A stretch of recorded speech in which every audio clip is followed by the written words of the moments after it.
What's the crack, guys? Welcome back to my channel, Kazzie here, and in this video I'm going to be talking about my reading story. I haven't really been filming a lot of videos this month because it's December, it's Christmas, I am working ridiculous hours at work. I go to work in the dark and I come home in the dark, and it doesn't really allow much time for filming because, you know, I use natural daylight.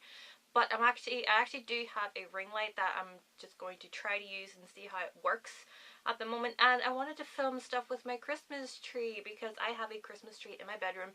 It's a half Christmas tree, and I don't mean like half as in it's just cut straight along the top. This is actually a 6-foot tree, but it's like cut down straight down the middle, if that makes sense. So then I've got like the right angle triangle of it, and it is beautiful. And like my room is titchy, and I mean like titchy. I want this little tree, and so I have all my ornaments on it, and I love it so much. And instead of putting crackers in the tree, I've actually put books in the tree. You might not be able to see a couple, but they're there. This little guy is joining me for this video, and a little owl with antlers, because why not? Just to stop myself from rambling on too much, I'm going to go right into my reading story. I've seen a couple of these around YouTube, and I really enjoy watching them because I really love seeing how people got into reading and why they love reading. I've been like such a on-off reader for the majority of my life. My mom is a voracious reader. She loves reading. My granny used to love reading as well, and all of my mom's aunts love reading, and so they're always like swapping books and borrowing books and recommending books to each other. So I've always been surrounded by books in the house. But as I said, I've always been like a kind of, what do you call it, sporadic reader. There are times when I get obsessed with reading and I'll read constantly for about 3 months and then stop and then not pick up a book for another like 3 years. Bit of an exaggeration, but it's really not. There are times in my life when particularly when I was about 14, 15, 16, in the summertime, I would just read and read and read. I remember reading I don't know how many books that were just here in the house. My mom is a massive fan of Danielle Steele, and she has pretty much every single book that she has ever written. I would start reading her books. Like, they're not the longest, but they're quick reads, and there were ones that I could just read in about a day, and I enjoyed those. And I used to read Barbara Taylor Bradford as well, because my great aunts would give mom her books, and so I would see them and be intrigued by them. It was mostly that the covers I was absolutely fascinated by. I think Everything to Gain was one of the ones that was part of the Emma Hart story, the Woman of Substance story. And the cover of that was just this beautiful mint green gown, and the woman on the cover was just beautiful. And so I read it, and then other Barbara Taylor Bradford ones. But at that time, I was like a teenager. I was in early teens, and like I wasn't that book's demographic. Like, not that it was like anything that I shouldn't have been reading. It was just whatever got me into reading. I would just read and read and read, and then I would stop. And then I would start again, and then I would stop, and then I would start again, and then I would stop for like months on end, because, you know, I didn't really have a lot of access to books. The library at school was pretty pathetic. There's a library here in the town, but I just didn't know. I always thought it was just like for reference, you know, like for anybody that needed to study it. I didn't think there would be anything that would be remotely leisurely to read, you know, like fantasy, science fiction, contemporary, this, that, and the other. I didn't even know about genres, really. I know, it's shocking. And even at university, I was never the best reader. I did drama and English, and so every week we would have so many books to read for each module. I wasn't the fastest reader. There were ones that I took for American literature that I just didn't even read. I honestly just straight up said, here, I didn't read this because I couldn't get past the first chapter. A lot of them were rather boring, and I didn't like a lot of them. There were ones that I did like, and I have kept. It kind of put me off reading because it was all stuff that I didn't particularly like. There were no modules for fantasy or science fiction or even remotely young adult books. They were all like classics, but not classics, if you know what I mean.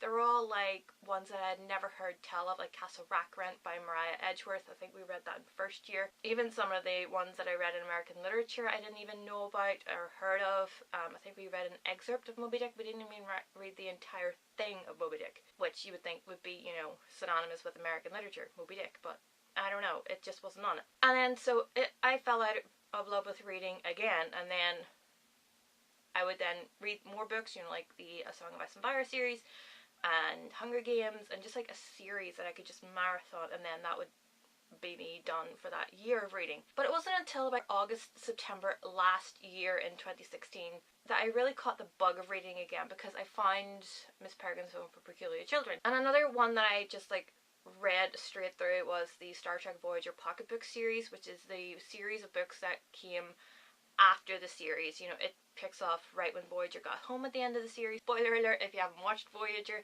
they get home at the end. Homecoming was the first book, and then it went right up to The Eternal Tide, which was out at that time, and I would just read and read and read and read and read. This is like about 15 books, and then I read about 4 others. I read about 20 books in the space of a month. I loved reading that much. I loved reading them that much because they were my favourite characters in the entire world, so of course I was going to be reading them like a mad person. And so then I stopped reading again. But then I found out about Miss Peregrine's Home for Peculiar Children by Ransom Riggs. I loved that series so much. I picked up Miss Peregrine's Home for Peculiar Children because I saw the movie poster in the cinema when I went to see something. I saw Eva Green was playing this character, it looked interesting, and then I saw the book in Waterstones, picked it up, read it on the bus home, couldn't put it down when I got home, and then once I finished it I couldn't stop. I needed to read what happened next, and so that led on to Hollow City and then eventually Library of Souls. And I just fell in love with this world. I was like, I didn't know a world like this could exist in books, like beyond, you know, Star Trek. I didn't know that they existed because nobody was telling me they existed. The bookstore that we had in the town closed down, and so I was like literally pissed off when that happened, because where the hell am I going to get books now? I can't just go to Belfast every time I want to buy books. That just like stopped me from reading. At the end of 2016, in December 2016, I decided, right, I want to get more into reading. So I got a couple of books for Christmas. I got The Princess Diarist by Carrie Fisher and Scrappy Little Nobody by Anna Kendrick, because those are books that I wanted to read. So I read Princess Diarist and Scrappy Little Nobody at the end of the year and start of 2017, and then I saw Harry Potter in Asda, 2 for £7, so then I would get the 6 books for 21 and then the last one for about £4. So I got the entire series for about 25 quid, which was fantastic. I hadn't read Harry Potter. I'd read The Philosopher's Stone when I was 11, 12, when it actually, around the time that it came out, because my headmaster read that book to us in P7 on a Monday afternoon. He read it to us, and so I bought The Philosopher's Stone just to be able to like read along with him, read over what he read, because I wasn't the best at paying attention to when people read stuff to me. I would just zone out. I'm a lot better now with audiobooks, I can tell you that. And then I went to read The Chamber of Secrets, and I borrowed it from the library at school because shockingly it actually had Harry Potter. But because I was going on a school trip, by halfway into reading that I had to give it back, and then I never finished it. But then I decided at the start of this year, right, I'm actually going to read the series. So I got all the series. January, February, and March, I was reading through those. Like, they get chunkier as they go along, so it was kind of like, right, okay. And as I said, I'm not the fastest reader in the world. At the end of Order of the Phoenix, I was like, right, I need a Harry Potter break, okay? I hate Harry. I actually despise Harry. If you've watched my unpopular opinions tag, Harry Potter appears in it quite frequently because I cannot stand him, and so I needed a break. And so I read Percy Jackson and The Lightning Thief. Then I discovered Booktube, and oh, that was like a whole freaking Pandora's box, that, because as you can probably tell by the amount of book hauls that I have done since April, I have bought a lot of books, and most of them are because they were mentioned on Booktube, and because then they got me into love of reading, and so I love reading, and there's literally not a day where I'm not reading something. I'm always reading, and then when I finish the book, I'm like, oh, what can I read next? What will I read next? Because I just can't wait to dive into something new. That is like so strange for me. Like, I absolutely love reading now, and I kind of figure that, you know, like I should be like such a lover of reading because I have a degree in English, you know, so you're reading a lot, but I hated actually reading when I was doing my degree. So that was, you know, smart. It's made me fall in love with reading, and I always used to think, oh, when people like say, oh, reading's an escape, I would just be like, please, it's not an escape. It hit me like a ton of bricks when that epiphany came to me. It's escapism, and that actually happened to me this year, that it was escapism, because I was having like a really, really frustrating time at work around May. Work is frustrating every single day, but I was having a particularly hard time around May. I was at work one morning and I was just like, I just can't wait to go home and read because I just want to escape to that world. I was reading Heartless at the time by Marissa Meyer, and I was just like thinking to myself at work, you know what, I just can't wait to go home and just go to Wonderland. And then Epiphany. I could not believe that epiphany just hit me, and I was like, wow, now I understand what people are saying when they say that reading is escapism. Yay, well done, Kazzie, well done. Now I absolutely adore reading. I love reading. I love seeing all these worlds that people are creating, because I especially love fantasy, okay? I love fantasy. And so I just love to explore these new worlds, new civilizations, to boldly go when no one has gone before. Literally, yes, I just quoted Star Trek and I am not one bit apologetic about it. And to see these new characters that people are coming up with, and as you can probably tell, I always relate it back to Sanctuary for some reason. It's a gift, what can I say? And that's also what I love about reading as well, because, like, I can see where some of my television shows get influenced and where some of these books get influenced by television shows, and I can just kind of relate them all back to each other. It's one of my favourite things to do. It's now my hobby. I absolutely adore it. It's like a passion now. I love reading. I love talking about books. I love showing you guys books that I've got that I'm excited to read. I love watching other booktubers, like Haley in Bookland is my end all and be all. I just watch her every single time she uploads a video and I absolutely love it. All of my friends love reading as well, and I would just be like, rude. And all my friends love reading, and so I get to recommend books to them that they're going to read. Like one of my colleagues, I recommended Miss Peregrine's Home for Peculiar Children to her.